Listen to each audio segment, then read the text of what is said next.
किसी ने बड़े कमाल की बात कही है कि ईश्वर का भक्त होने का यह मतलब नहीं है कि तुम गिरोगे नहीं, इसका मतलब यह है कि जब भी तुम गिरोगे वो तुम्हें संभाल लेंगे। नमस्ते दोस्तों, मैं हूं आरजे कार्तिक। एक बड़ी छोटी सी कहानी है एक बहुत अमीर आदमी की, जिसकी मुलाकात एक सड़क किनारे भिखारी से हुई। और जब उसने भिखारी को देखा जो बड़ा तंदुरुस्त था, तो उससे पूछा कि तुम भीख क्यों मांगते हो, तुम इतने तंदुरुस्त हो, हट्टे कट्टे हो, नौजवान हो। उस भिखारी ने कहा, साहब मेरे पास में कोई काम धंधा नहीं, अगर मुझे अभी काम धंधा मिल जाए तो मैं अभी ये भीख मांगना छोड़ दूं, मुझे अच्छा थोड़ा ना लगता है, पर नौकरी नहीं है, क्या करूं।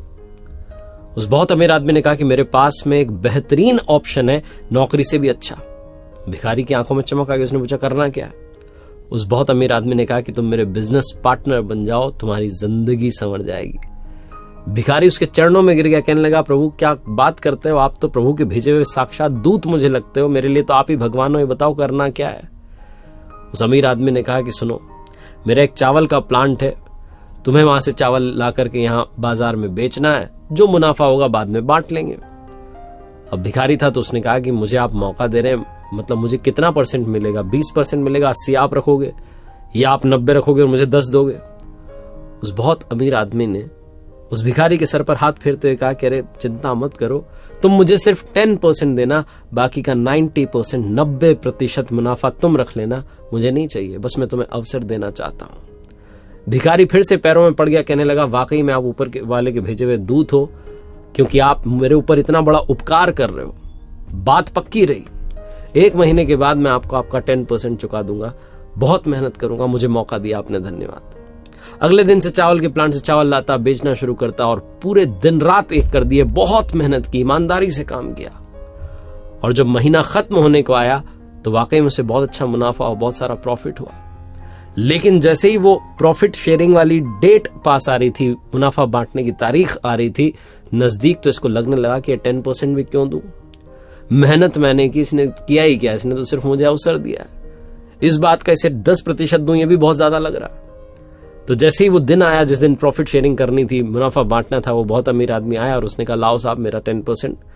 तो जो भिखारी था, जो बिजनेस पार्टनर बन चुका था, इसने कहा, वो वहां घाटा हो गया, यहां घाटा हो गया, और बहुत गरीब सी शक्ल बना ली और बहाने बनाने लगा कि अरे मेरे पास नहीं है, अभी अगले महीने देखेंगे।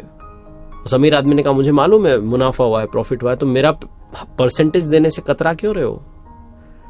तो इस भिखारी ने कहा, तुमने किया ही क्या है।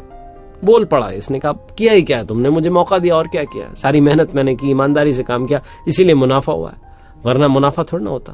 तुम्हें 10% किस बात का दूं, बहुत ज्यादा है। अब आप सोचो कि आप वो अमीर आदमी होते और आपके साथ कोई ऐसा करता तो आपको कैसा लगता। वो 10% का हक भी अगर कोई नहीं चुकाता तो आपको कैसा लगता। बहुत अमीर आदमी ऊपर वाला है, जिसने हमें ये जीवन दिया, ये अवसर दिया, हमें जिंदगी दी, हमें मौका दिया इस दुनिया में आने का, और हम 24 घंटे में से 10% भी उनको समय नहीं देते, क्योंकि हमें लगता है कि उन्होंने किया ही क्या है, बस हमें भेजा ही तो है यहां पर, बाकी सारी जिंदगी तो हम जी रहे हैं। आपकी सैलरी का 10% भी अगर आप डोनेट करना शुरू कर दें हर महीने, मैं तो कहता हूं 5% भी आप डोनेट करना शुरू कर दें, और दिन भर के 24 घंटे में से 5% टाइम भी ऊपर वाले को देना शुरू कर दें, उनकी भक्ति में समय लगाना शुरू कर दें, तो लाइफ संवर जाएगी। ये छोटी सी कहानी बस यही आखिरी सार समझाती है कि जिसने आपको जीवन दिया, लाइफ दी, उसके 10% का हक तो